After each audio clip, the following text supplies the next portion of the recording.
মঙলদৈৰ চেৰেং চাপৰিত বিধ্বস্ত পথ দলঙে কন্দুৱাইছে ৰাইজক। খহি গৈছে পথ, কাঠৰ দলঙৰ দুই মূৰৰ মাটি। লাহৰীঘাটত এজাক বৰষুণতে খহিছে পকী মথাউৰি। প্ৰথমে প্ৰত্যক্ষ কৰক প্ৰাকৃতিক সৌন্দৰ্যৰে ভৰপূৰ মঙলদৈৰ চেৰেং চাপৰিৰ দৃশ্য, য'ত যাতায়াতৰ ক্ষেত্ৰত জমৰ যাতনা ভুগিছে চেৰেং চাপৰিৰ ৰাইজে। চাওক, ভয়ানক খহনীয়াৰ কবলত পৰি মূল পথৰ কি অৱস্থা হৈছে। যোগাযোগ বিচ্ছিন্ন হ'বলৈ মাত্ৰ 2 ফুট মানহে আছে। এইবাৰ চাওক কাঠৰ দলংখন, খহি গৈছে দলংখনৰ দুই মূৰৰ মাটি। যিকোনো মুহূৰ্ততে ভয়াৱহ দুৰ্ঘটনাৰ সম্ভাৱনা।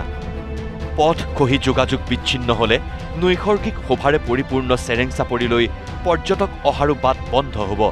বিপদত পৰিব চেৰেং চাপৰিৰ হাজাৰ হাজাৰ জনতা, যাৰ বাবে বিভাগীয় কৰ্তৃপক্ষক শীঘ্ৰেই ব্যৱস্থা গ্ৰহণৰ দাবী চেৰেং চাপৰিবাসীৰ।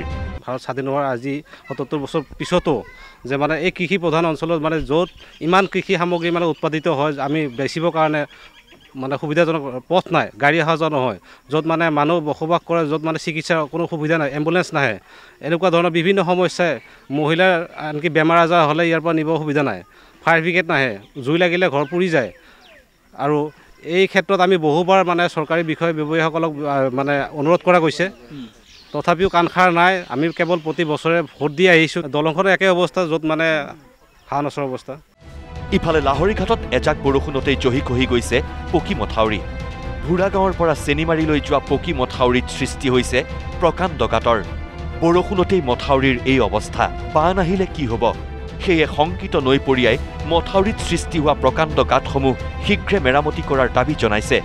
নহ'লে ভৰ বাৰিষা ভয়াৱহ বিপদত পৰিব অঞ্চলবাসী।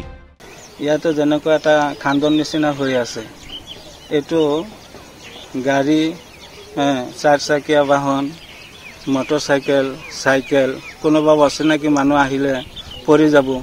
আৰু যেতিয়া মাথাবাৰীৰ ওচৰলৈকে পানী আহি যাব, বানপানী আহি যাব, এইটো খহি যাব পাৰে। এনেকুৱা বহুত গাঁত মানে আছে, দেখা যায় আছে এনেকুৱা বহুত গাঁত। কিন্তু এইটো চৰকাৰ কৰ্তৃপক্ষই মানে এইটো ঠিক ঠাক কৰিব লাগে। কেমেৰা পাৰ্চন ধৰ্ম আৰু বাহাৰুলৰ সৈতে দৰঙৰ পৰা হেমন্ত কুমাৰ বৰুৱা আৰু লাহৰীঘাটৰ পৰা আবুল কালাম, নিউজ লাইভ।